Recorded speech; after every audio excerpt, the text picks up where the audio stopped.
On the last episodes, we focused a lot on hiring and building a good team, but none of that matters if you don't have the leadership skills and systems in place to lead everybody towards a unified vision. On today's episode, I'm excited that we have Victor Lebegue of VL Builders. Today, he runs a successful and growing $3 million design build remodeling business, but back in 2023, he actually had 2 branches to his company, and when he hit hard times, he had to decide which branch to close down and which one to continue and devote all of his efforts. From this, he's been able to reflect on the difference in culture between the 2 branches and how he was able to implement systems and different leadership strategies to turn the company around to the point of where it is today. It's very insightful for leadership of all levels, so without further ado, let's get into it. Hey everyone, welcome back to the Contractor Growth Network podcast. I'm Logan Shinholster, and today I'm joined by Victor Lebegue, VL Builders, and we're talking all about leadership, but something I am very excited about, which is going to be EOS. So we'll talk more about what that is, what it entails, but without further ado, Victor. We met first at Kyle Hunt's Remodelers on the Rise conference this past year out in Ann Arbor. But what I would love is for you to kind of jump into like your backstory. I know you had at one point 2 different companies that you were running, one in Minnesota, one in Colorado. So can you give us like the backstory of your businesses and basically where you're at right now? And then we'll take that and we'll dive deep into everything. Yeah, of course. Logan, thanks so much for having me on today. As you mentioned, I'm Victor Lebegue, CEO of VL Builders. I first started VL Builders back in 2018 in Minnesota. Kind of started it out of necessity. Was in my early 20s, just bought my first house, got laid off from my nice corporate cushy job, and had to fall back on making money so I could pay bills. So I relied on something that I knew, which was how to frame, how to, do remodeling and things like that. I very much grew up in the construction world. So I had some contacts that I had networked with quite a bit as I was interested in investment real estate as well at the time, and convinced them to hire me to fix up some of their properties, and kind of grew from there into realizing that fix and flips was not what I wanted to do long term. So I started to dive into the wonderful world of design, build, remodel, and really just like learning everything I could. And ultimately grew VL Builders in Minnesota to right around $3 million a year in revenue. And at that time, I was also going through kind of some hardship in my life. I had just split up with my ex-fiance at the time. I had a house that was torn down to the studs, and I really just needed to like change my life. And I was kind of looking for a change of scenery. Minnesota just wasn't it for me anymore at that point in my life. And I had an opportunity come up where I had the opportunity to buy a business in Colorado that was an existing company. It had been around for about 14 years or so, and decided to explore that opportunity into purchasing. And the general idea behind that was that if we had 2 companies doing $3 million in revenue, and we had these office employees that were doing things like accounting, we could cross-utilize those between 2 locations and effectively reduce our overhead cost and still be a very profitable, self-sufficient business. So I purchased the company Integrity Installations in 2022, and then effectively ended up shutting down my Minnesota location and just focusing on Colorado after about a year and a half. So why shut down the Minnesota one? Yeah.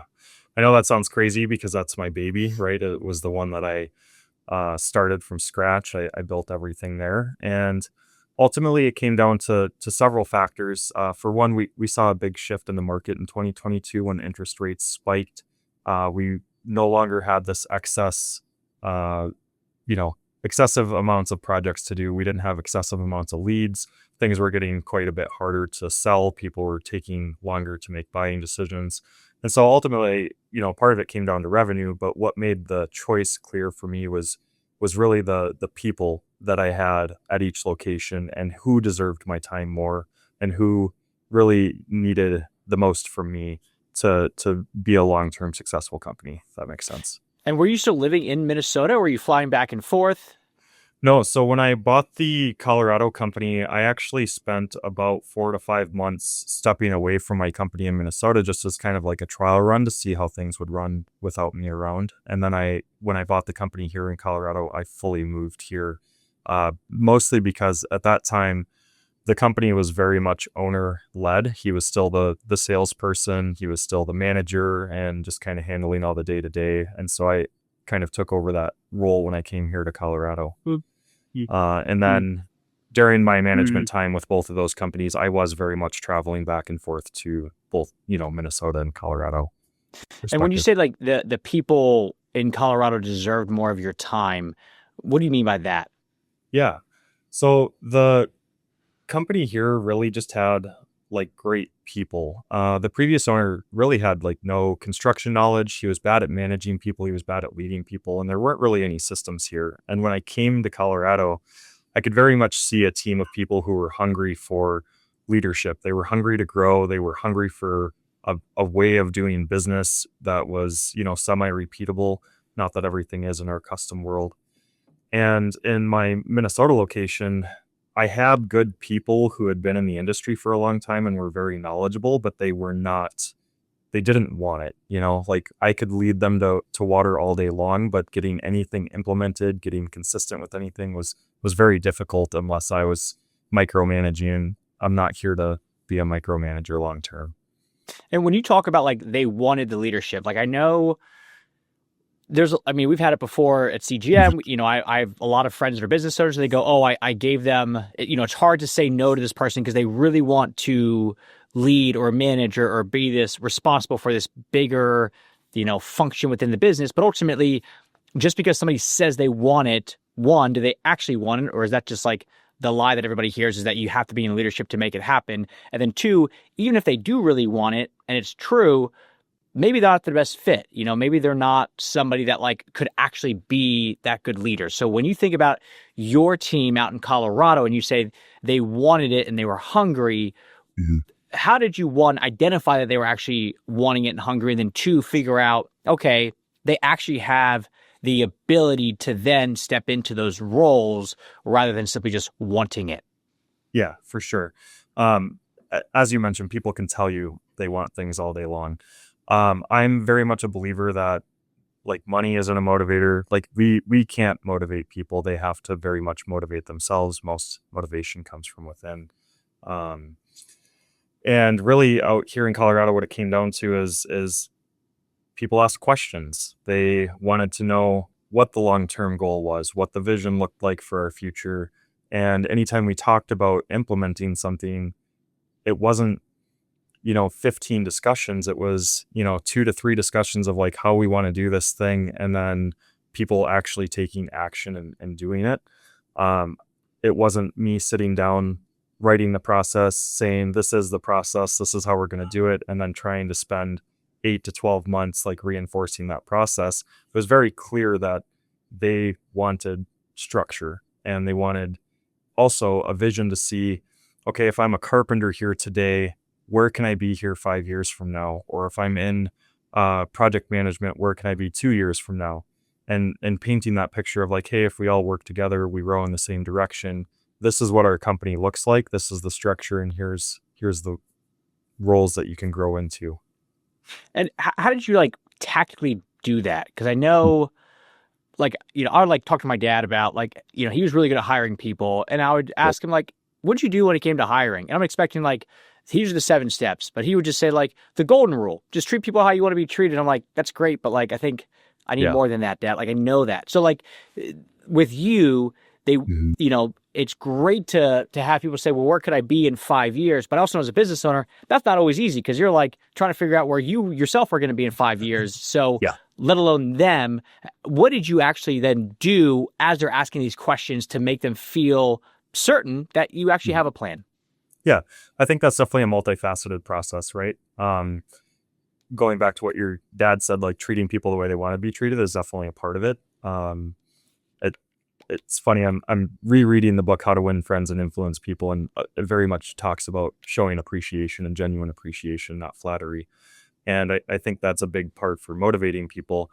But to get the big picture involved required buy-in. And in order to get buy-in, it couldn't just be my vision. I think ultimately, if you have the right people on your team, you'll find that they very much have the same vision you do. It just might be said a little bit differently. And so first was introducing EOS to our company and introducing what EOS is and why it's important for us to have some formal structure to how we operate as a business. And then it was going through the implementation of that process. Even though I was running on EOS in Minnesota, it was getting the team bought into, this is the vision for Colorado. This is the vision for what they want. And collectively as a team, putting that vision together while, of course, leading them to a vision that I'm also happy with and want for our company as well. Once that team was bought in, everything else from there got infinitely easier. We were able to paint the picture of, okay, if we move to this revenue mark, we need this many people. These are the positions we need. And, painting that picture 3 years, 5 years, 10 years out from now. So just for everybody listening, EOS is entrepreneurial operating system. Basically, it's a methodology of how to run your business. We do it here at CGN. We actually hire somebody, as we're recording this podcast. Last week, the leadership team was gone for 2 days at Airbnb with our implementer that we, bring in to then facilitate everything. So that's what Victor's talking about. But Victor, my question to you is, one of the big things in EOS is having the accountability chart and then having GWC, which is basically, for those listening, if you've never done it before, GWC stands for get it, want it, and capacity to have it. Meaning, when it comes to their role, do they really get what the role is? Do they truly want it? And then the last thing is, do they actually have the capacity to do it? And I mean like capacity in the sense of maybe they want to be a salesperson, they get what it takes, but ultimately they're just unbelievably introverted and they just can't get out of their own head and they just don't have the capacity to be that gregarious salesperson. So that's a huge part of what EOS is all about. So with you running EOS back in Minnesota, Victor, I know GWC is part of it.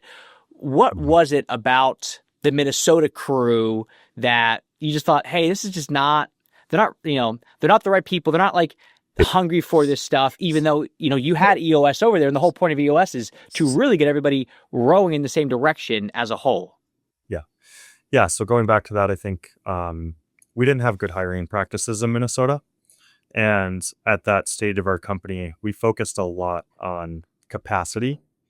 And in an interview process where you're only talking to someone once or twice and then making an offer and bringing them onto your company, you can't really understand what motivates them or if they truly get it and want it. And I think a lot of my team up there had the capacity and maybe some of them got it, but they didn't want it, right? And to me, want it means like, get it is like you understand the job. Want it is like doing the job, right? And doing it well and wanting more motivation essentially. And capacity is the skill set to do the job. Whereas in Colorado, I maybe had people that didn't have capacity, but I had people who really got it and really wanted it. And they showed that they wanted it. And I was able to teach capacity, or we were able to grow those people into roles that maybe they didn't have the capacity before, but we gave it to them. And so really it just came down to like coming up with a hiring process that made a lot more sense to make sure we're bringing the right people on from the beginning, which I think requires multiple steps, adding some stress to it, because just talking to someone doesn't necessarily mean that they're a great fit for the team. A lot of people interview really well. They can tell you whatever they want. And then you get them down in front of like a disc test and maybe some quick assessments on their role and they bomb it. We've had a lot of people do that. And so what I've found is that most of the time we're actually finding like unskilled people, maybe not completely unskilled, but they've never done this specific role before, but they really get it and want it. And because they're motivated, I'm able to teach them capacity a lot quicker and get them integrated into how we do business. So what was your hiring process in Minnesota compared to now in Colorado? Yeah. So when I first started, it was literally a single interview, and then we'd make a decision. And then as we learned those lessons, because quite honestly, I went through a lot of people in the beginning days.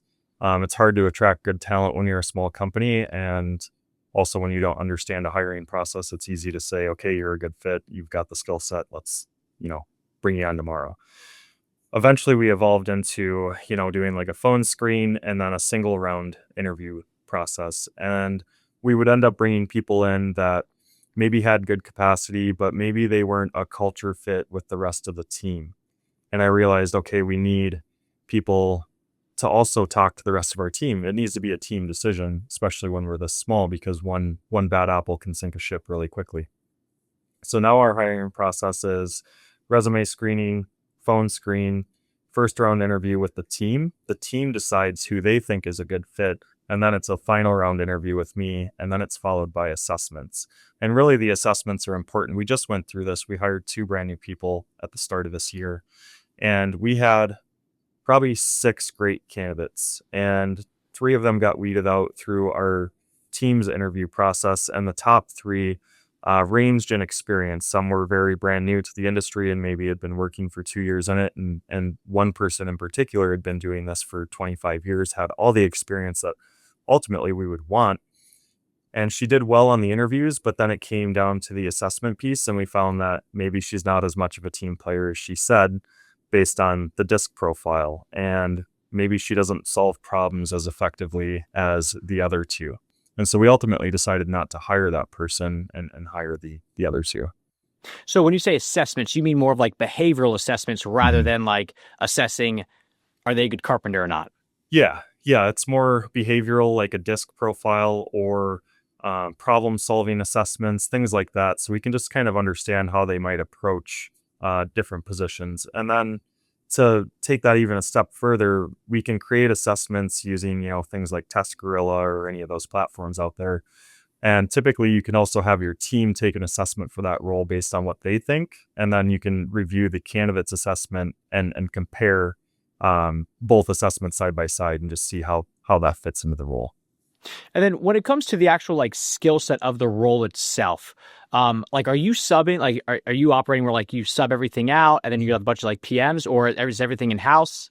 Yeah, we do 50-50. So we subcontract specialty trades, and then we have carpenters in house who are just, their roles vary as needed. Sometimes they're doing demo, framing, mostly trim carpentry is like the primary role there. With carpenters specifically or field crew members, we take it even one step further, and they have more of a physical assessment.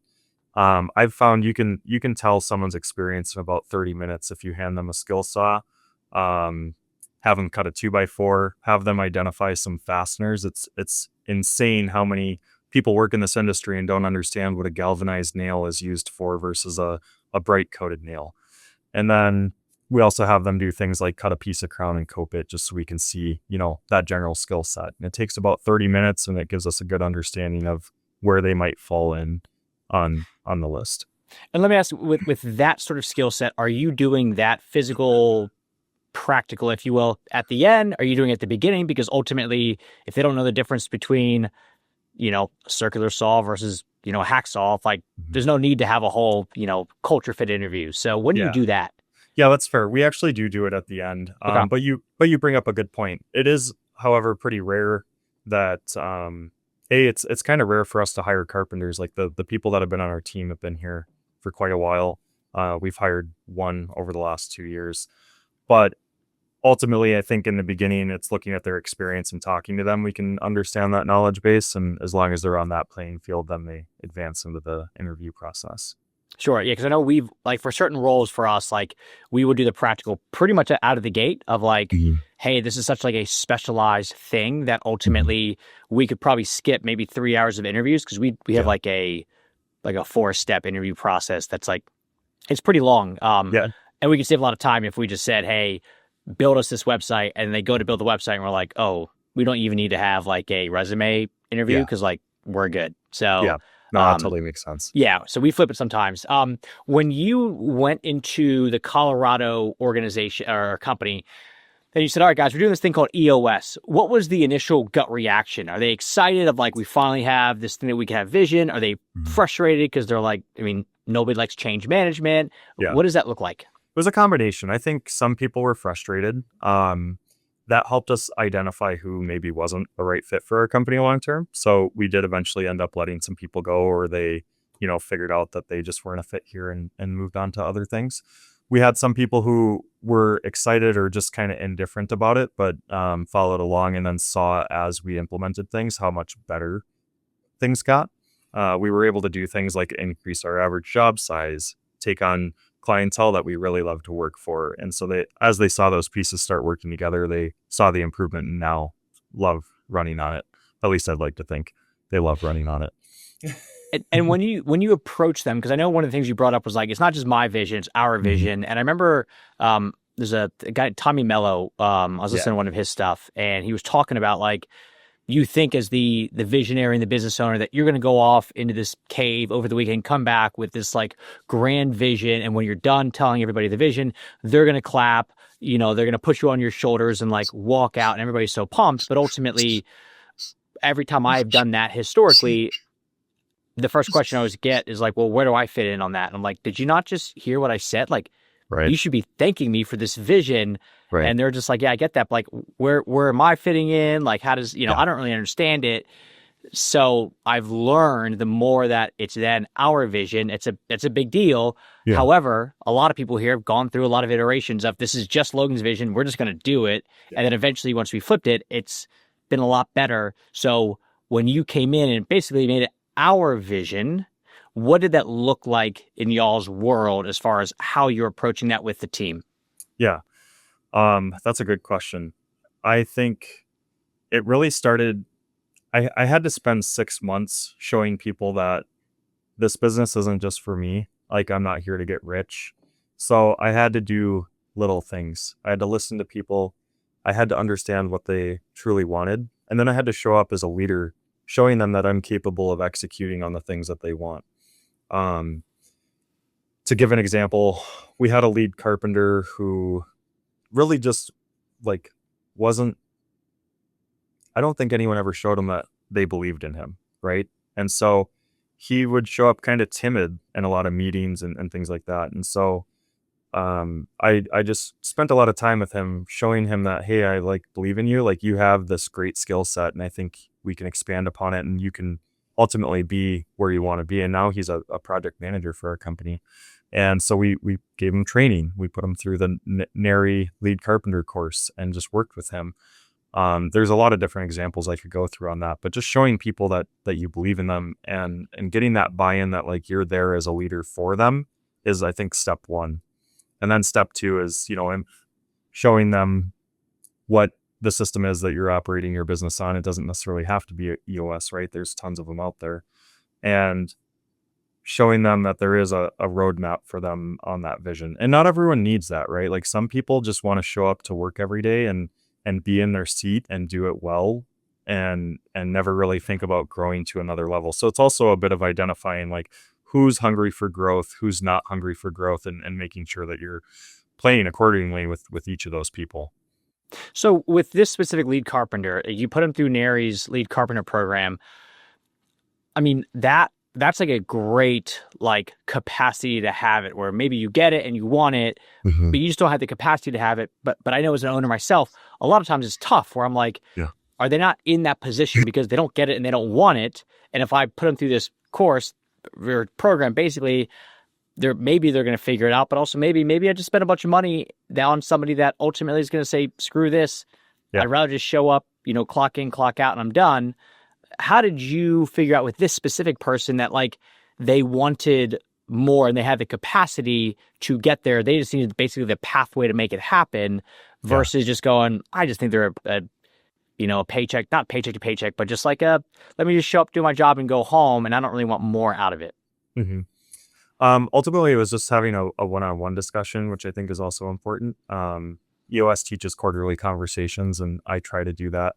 It gets harder as you grow, right? Like now I have 3 days worth of quarterly conversations that I have over the course of a quarter.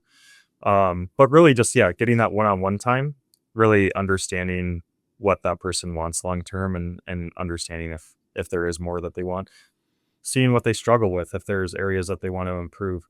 And then other things too is like, in my opinion, people are motivated more off of feeling appreciated than they are by money. And so we have like an employee favorites list, and it's just like favorite candies, movies, where could you max a credit card, things like that.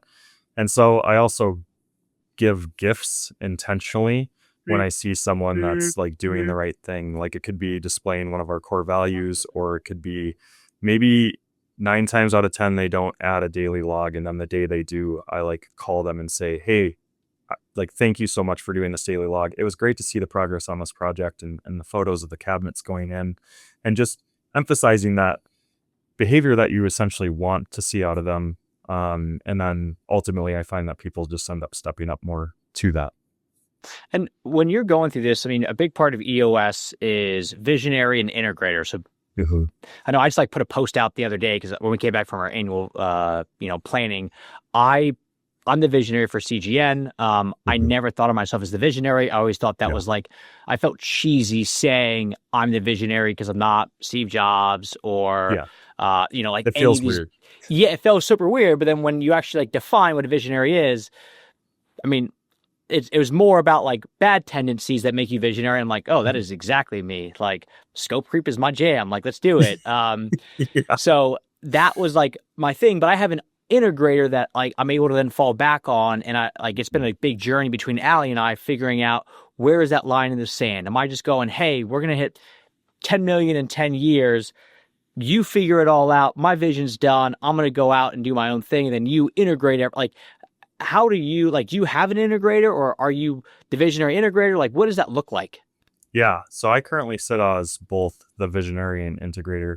I did have an integrator when I had my Minnesota location, and she was ultimately one of the reasons I also decided to shut my Minnesota location down. She was the wrong person for the seat long term.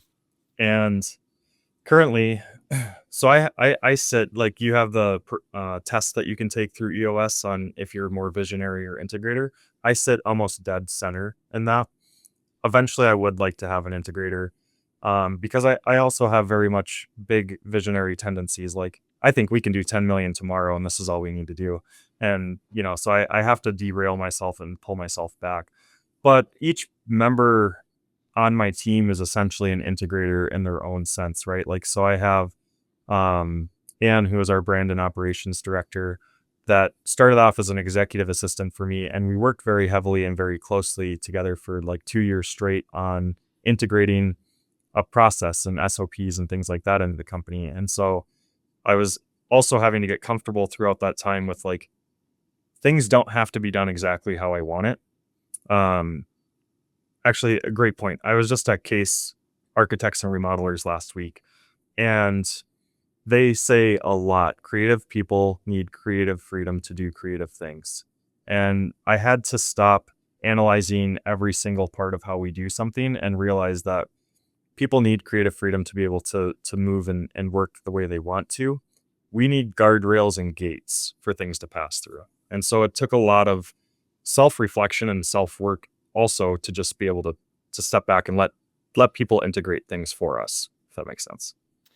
It does. Yeah. I know cases like they're super dialed in. I just finished this podcast series that was basically Pixar's growth and Ed Catmull, and like, he then went to Disney Animations and went in and basically said it's not a product issue, it's a culture issue, and that like your executives that they've never made a movie themselves are basically saying you need to change the whole storyline because we think this is going to sell more, and that's why you keep having flops. So his whole thing was he left Pixar to go do the Disney Animation stuff, and basically it was a culture issue, and the whole thing was around give everybody the box, but ultimately what happens in the box, they would have it's like they would have this creative council or something along those lines where they would go and hang out and just be able to chat about ideas without having the oversight of C-suite there to listen to the ideas and go, hey, before you go into that pathway, that's dumb. We're not going to do that. So it very much was all about like the guardrails and making sure everybody stayed within them. However, you give free reign within those guardrails to make your stuff happen. Yeah. Yeah. I think that's so important. Did you have that in Minnesota? Like when you think about the guardrails and letting people do their thing, was that not there and that was part of the issue? Yeah, that's a great point. I do believe that maybe was part of the issue. my expectations on how we did things were here, and I constantly felt like everyone was meeting me here. And a big part of that was the processes and systems we had were too complex. It was a step-by-step checklist on every single thing that needed to happen. And so when I bought the Colorado company, I naively thought, right, like we have all these great systems and processes. We can just go ahead and immediately implement these. And then I got here and I started trying to like teach process and realized it was way too complex, way too complicated. And that's why we ultimately, after we shut Minnesota down, spent the next 2.5 years really just kind of scaling back and focusing on culture, and then also focusing on engineering a system where, to some fault, like some people have to follow the parts of the process that they might not want to follow, but also giving more creative freedom to allow people to do things in the manner that they want to.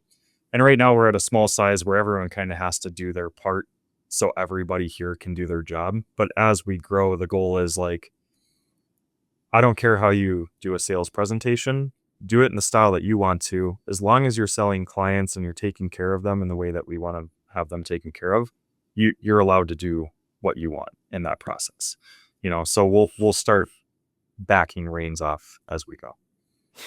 When you think about the integrator in Minnesota, and the reason I keep harping on like the Minnesota stuff is it's great to hear about the good stuff, but it's also like the identification of this is why it didn't work as well. So it's like the opposite of this. What was it about that integrator?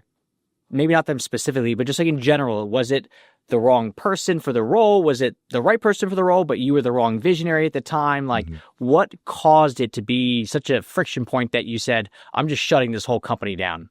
Yeah. Core values. It all came down to core values. So when I was in Minnesota and I was working with my integrator on a daily basis, she showed up much differently than when I wasn't there to see everything. And so when I came to Colorado, I eventually started, getting phone calls about problems that were happening. And then I would go to Minnesota and I would try to see how things were operating. And while I was around, things were operating well. And eventually I started taking some of my employees aside, and after having, hours of conversations, they would finally tell me, well, she did this thing. And it was like, she scolded an employee and called him names that you should never really call someone in front of everybody. And, one thing that good leaders do is they don't scold in front of people. It really demoralizes someone. She would watch TV at work during the day. And so the team ultimately, like, their morale started to plummet because they didn't have someone who was leading them effectively, didn't really seem to care about them, wasn't appreciative, and all these things. And so ultimately it just came down to a core values fit. And I ended up letting her go well before I shut down the Minnesota location. And the sad reality is I knew deep down she wasn't a good fit for long term. Like before I came to Colorado, I knew I was going to have a problem with her. I just didn't feel like we had the bandwidth, and I wasn't at the size where I could just immediately go out and hire like a good general manager per se or anything like that. And now looking at Colorado, so you're basically the same size revenue wise as you were in Minnesota in Colorado, correct? Correct. So what is the pathway in your mind to find that next integrator or ops manager, knowing what you know about Minnesota? Yeah. Realistically, we're going to focus on growing from within. I'm heavily a big proponent of promoting from within anytime we can. And now, like going on next year, my average employee here will have been here for 4 to 5 years. So they very much understand the company. They understand the vision. They understand EOS.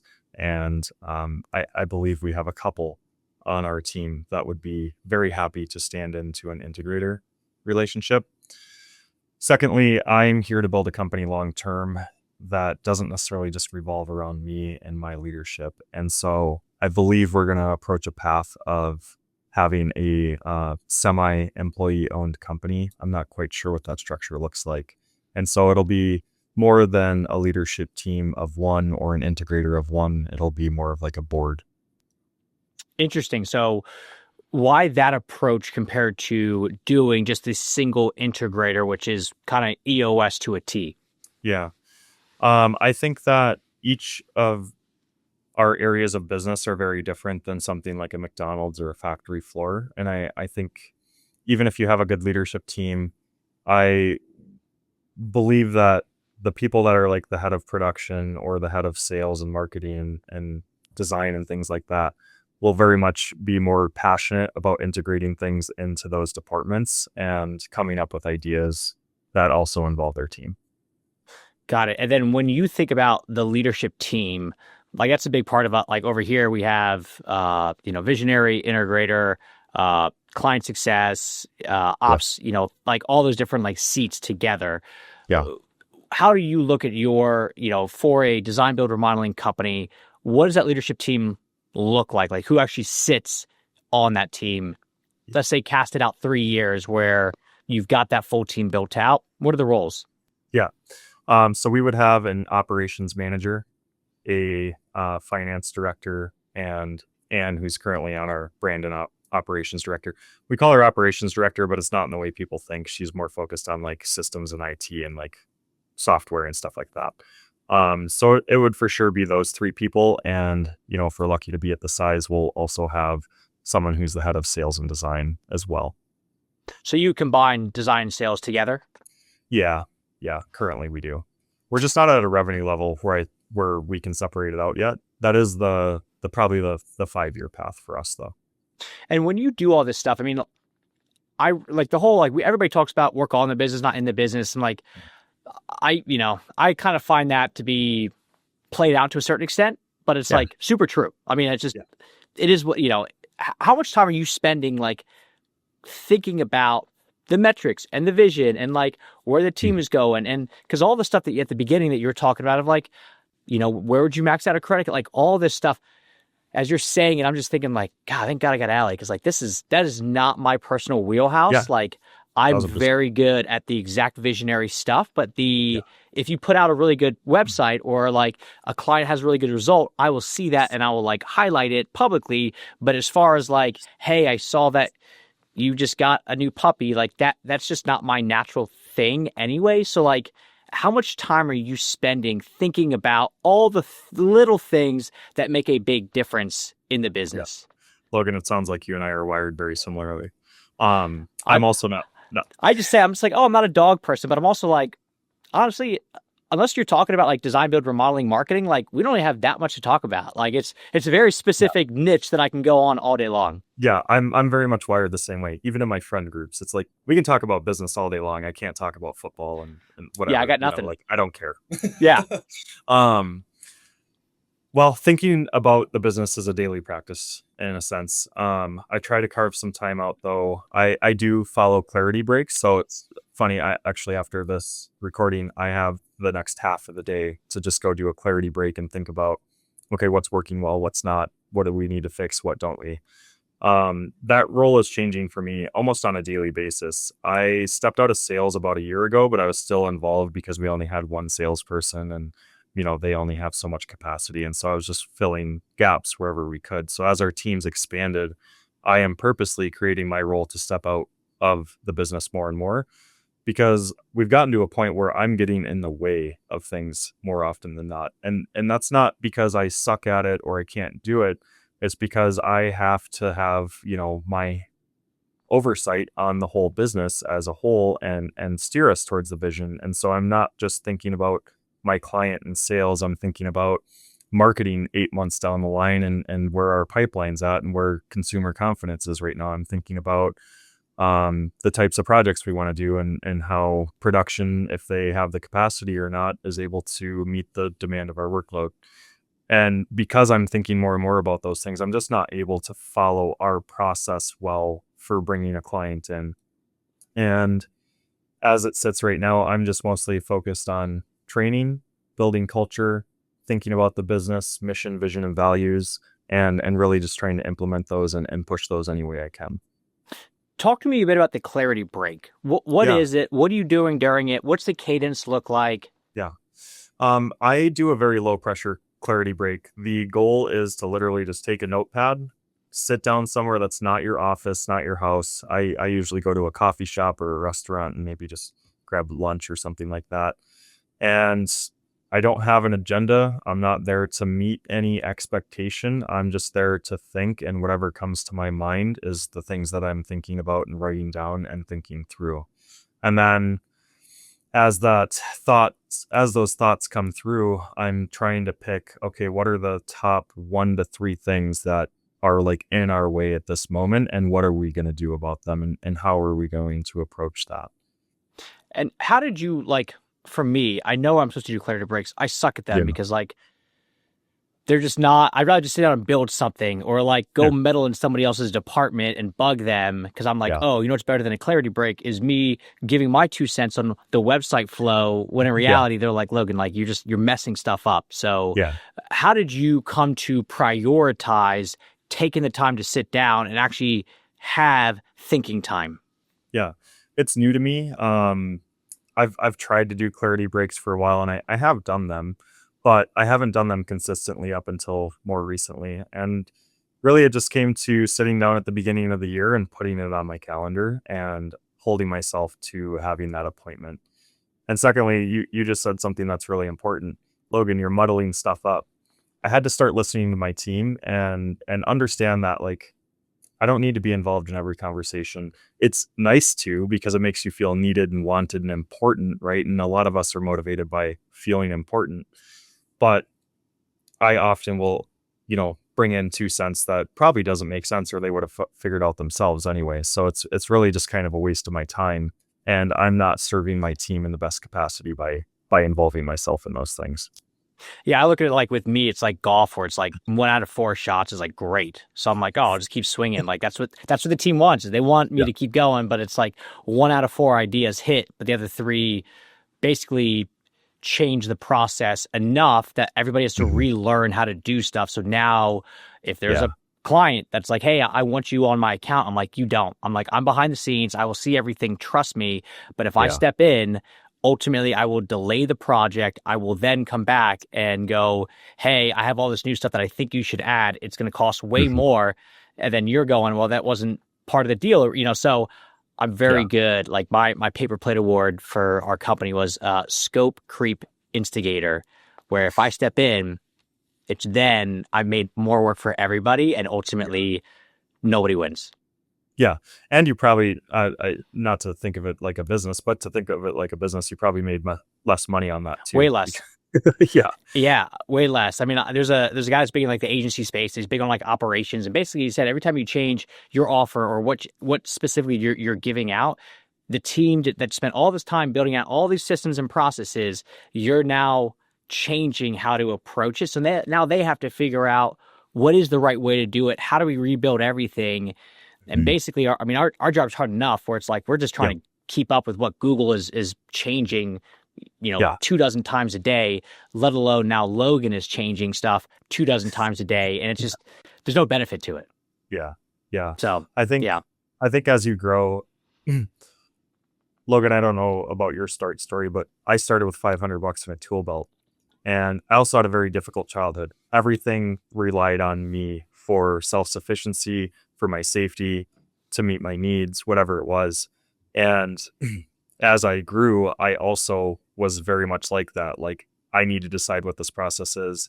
And same thing, I would have 50 million ideas in a week, and we would try, 15 of them. And it got to a point where people were like, we need to just like establish something, And so it takes a lot of like inner work and just like looking within yourself too, to figure out where we're not best serving our company and our people, and really taking a step back and being comfortable with like things aren't going to necessarily always go the way we want them to, but that's how our team learns and gets better. And even if I told them that, it's like telling your girlfriend some advice, and then she calls her dad and her dad gives her the same advice or whatever, sometimes your team needs to figure it out the hard way. Sometimes they will listen to you. You kind of have to figure out when to pick those battles. Yeah, that was in that post that I made about the EOS stuff, was like somebody asked, like, is there value in hiring an implementer? And I was like, honestly, we've tried self-implementing this thing for years. And do I wish I would have hired somebody years ago? 100%. Do I think I was at a place where I had lived in the pain enough of starting and stopping, where I would have forked out the money for it at the time. No, I think I had to get frustrated enough to say, screw it. I'm just going to put the money where my mouth is and hire somebody. And then that was when all this stuff stick. I mean, it's why, I met you at remodeling business coaches conference, where it's like people are putting their money where their mouth is and actually like hiring people to help, them do the stuff that they want to do. So it took me a while, but I finally got it. Yeah. Yeah. It takes a lot of hard lessons to learn that one lesson. So let me ask you to wrap all this stuff up. So you're a big EOS person. A lot of this stuff is all predicated around like, when you think about like having an exec team and doing all these things, like you're thinking like, oh, if I'm as big as Case, then it makes sense because I've got, a ton of people and a lot of like ability to like let people be creative because I have great people on the team. But ultimately it's the chicken or the egg. Like I can let them be creative if I had good people on the team, but I got to have enough money. So it's like, it never works out in alignment. With all that said, if you were around like that, like where you are right now, you're doing a couple $1,000,000 a year and you're trying to grow this thing. Are there like a couple EOS tools that you would suggest people listening to start with that would really help them think through, are they on the right path? Do they have the right people? Whatever it is, like, the system well enough. What would you suggest people start with? Yeah. I do think the number one thing is the VTO. Having the vision traction organizer, it paints your mission, vision, values. It gives you an opportunity to create a 1-year, 3-year, and 10-year plan for the organization. I think that's the number one thing. People want a plan, They might not say it, but they want a plan. They want to know a direction. They want to know where we're going. When we post our job descriptions now for hiring, that plan is very much in there. And when I ask candidates, like, what made you decide to want to interview with us? They almost always say, you have a vision. And the companies I've worked at don't have a vision or a plan. And they might not care so much what the vision is. They just want to know that there's a direction. So the VTO would be the number one thing for me. The second, I would probably pick the people analyzer, because your people are your culture. And just going back to, we're not McDonald's, at least in the custom design, build, remodeling. And I know this might not fit everyone listening to this podcast. Not every single thing we can do can be easily repeatable. You need good people to make the system work. And if you don't figure out that problem, you're going to bang your head against the wall for a long time. Cool. Love it. So VTO and people analyzer. Yeah. Cool. Well, Victor, this was awesome. I like nerding out over EOS, and it's cool to do it with somebody else in like a different industry to understand like, what does your accountability chart look like? And, how do you define metrics? So, this was awesome, man. Well, I appreciate it. Super cool to come on, talk about your old company coming in. I would say my biggest takeaway around this stuff with this specifically is really listening to how you're approaching it with a smaller team where you don't have a major leadership team, but you sitting in both the visionary and the integrator seat, but then honestly tying that clarity break back into it, because that's ultimately your time to specifically think about that long-term vision.